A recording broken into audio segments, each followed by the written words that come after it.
नमस्ते दोस्तों, स्वागत है मेरे YouTube चैनल में।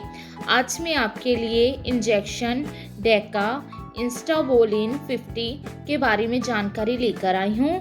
हम इस वीडियो में जानेंगे कि इसमें क्या कॉम्पोजिशन पाए गए हैं, उनका वर्क क्या है, इनको किन कंडीशन में यूज़ किया जा सकता है, इसकी डोज क्या है, इसके साइड इफ़ेक्ट्स क्या हैं और इसकी warning science means safety advice क्या है। चलिए वीडियो को आगे बढ़ाते हैं।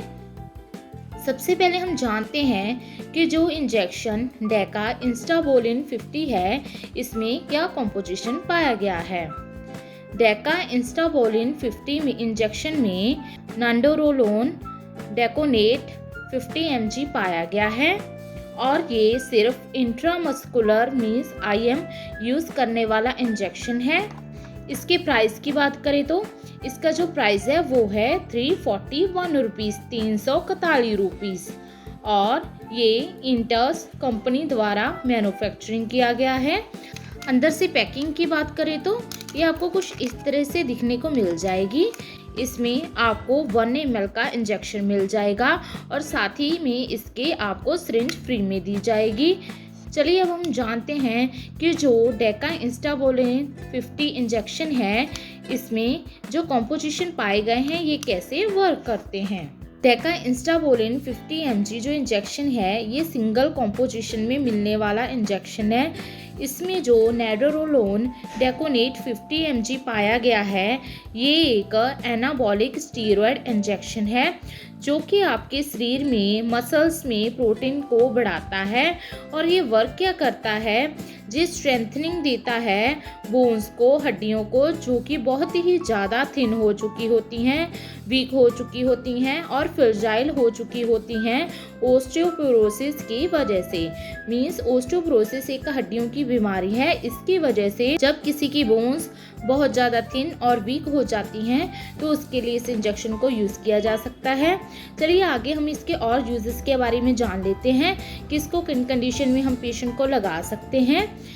डेका इंस्टाबोलिन 50 इंजेक्शन को वीकनेस बोन जो कि बहुत ही ज़्यादा फ्रेजाइल हो चुकी हैं, जो बोन्स का ब्रेक होने का डर रहता है, उनमें इसको यूज़ किया जा सकता है। या फिर इसको पोस्ट मेनोपोजल ओस्टियोपोरोसिस मीन्स जब महिला को जो उसका मेंस्ट्रुअल सर्कल होता है वो ख़त्म हो जाता है, जहाँ ख़त्म होने का टाइम हो जाता है, तो उस टाइम पर होने वाले ओस्टियोपोरोसिस नाम की बीमारी में भी इसको यूज़ किया जा सकता है। या फिर इसको reduce the risk of osteoporosis means किसी पेशेंट को पहले से ही ओस्टियोपोरोसिस की बीमारी से बचाने के लिए भी इस इंजेक्शन को हम पहले से ही यूज़ कर सकते हैं। या फिर इसके साथ ही ये मेंटेन कर रखता है बोन्स की डेंसिटी को और रिड्यूस कर देता है बोन के फ्रैक्चर होने के रिस्क से। इसमें भी इसको यूज़ किया जा सकता है।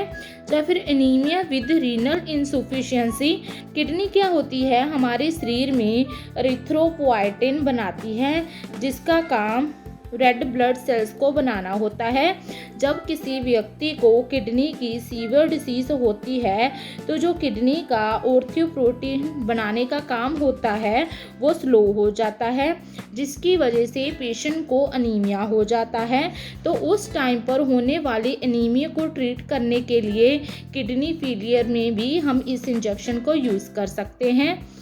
जहाँ फिर इस इंजेक्शन को डिबिलिटेटिंग इलनेस, ये क्या होता है जब किसी पेशेंट को इलनेस होती है और उसकी फास्ट रिकवरी नहीं होती है और पेशेंट को स्ट्रेंथनिंग प्रोवाइड करने के लिए भी इसको यूज़ किया जाता है। ये ज़्यादातर जैसे कि पेशेंट की सर्जरी हो चुकी है या फिर पेशेंट को बर्न हुआ था या फिर किसी तरह की मेजर इलनेस मीन्स एड्स हुआ है या फिर पेशेंट का मेजर एक्सीडेंट हो गया था, तो इन सब में पेशेंट की जल्दी रिकवरी करने के लिए भी इस इंजेक्शन को यूज़ कर सकते हैं। या फिर इसको नॉन मेडिकल के लिए भी यूज़ कर रहे हैं कई लोग, जैसे कि वेट गेन करने के लिए। चलिए अब हम इसकी डोज के बारे में जान लेते हैं। जो इंजेक्शन डेका इंस्टाबोलिन 50 है, इसकी जो डोज और ड्यूरेशन होती है वो आपके डॉक्टर पर डिपेंड करती है कि वो आपको देखकर कितनी डोज प्रिस्क्राइब करता है। ये इंजेक्शन हमेशा डॉक्टर की सुपरविजन में लगने वाला होता है। खुद से कभी भी इस इंजेक्शन को यूज़ नहीं करना चाहिए। इसकी मार्केट में मिलने वाली स्ट्रेंथ्स हैं जैसे कि ये 50 mg में, 25 mg में, 100 mg में और 200 mg में अवेलेबल हो जाता है। अब हम इसके साइड इफ़ेक्ट्स के बारे में जान लेते हैं।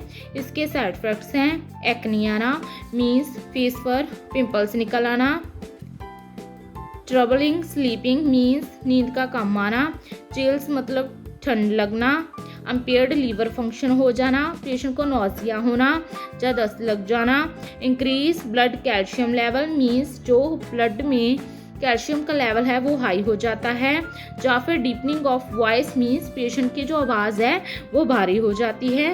लास्ट में इसके कुछ सेफ्टी एडवाइस के बारे में जान लेते हैं। जो डेका इंस्टाबोलिन 50 इंजेक्शन है ये प्रेगनेंसी में यूज़ करने वाला इंजेक्शन नहीं है। ये बिल्कुल उसमें अनसेफ माना गया है। ये फीटस को बहुत ही ज़्यादा नुकसान कर सकता है। ब्रेस्ट फीडिंग में डॉक्टर की कंसल्टेशन के बाद आप इस इंजेक्शन को यूज़ कर सकते हैं। लीवर की डिसीज़ में भी ये इंजेक्शन अनसेफ है।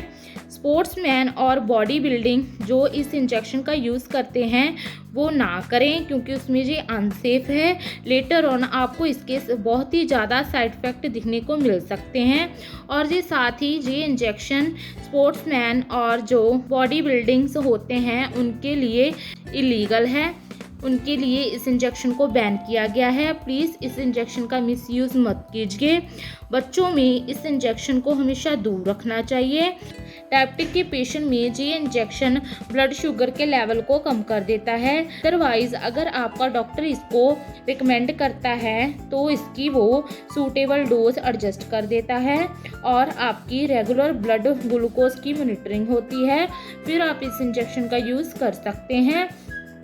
ओवरऑल जाने तो जो डेका इंस्टाबोलिन 50 इंजेक्शन है इसका यूज़ ओस्टोपोरोसिस नाम की बीमारी में या फिर किसी पेशेंट की वीकन्स बोन हो गई है, फ्रजाइल हो गई है, फ्रैक्चर रिस्क से बचाने के लिए या फिर रीनल इम्पेयरमेंट में मींस किडनी की डिसीज़ में पेशेंट को नीमिया हो चुका है या फिर कोई सीवियरली इलनेस हो गई है तो उसके लिए यूज़ कर सकते हैं।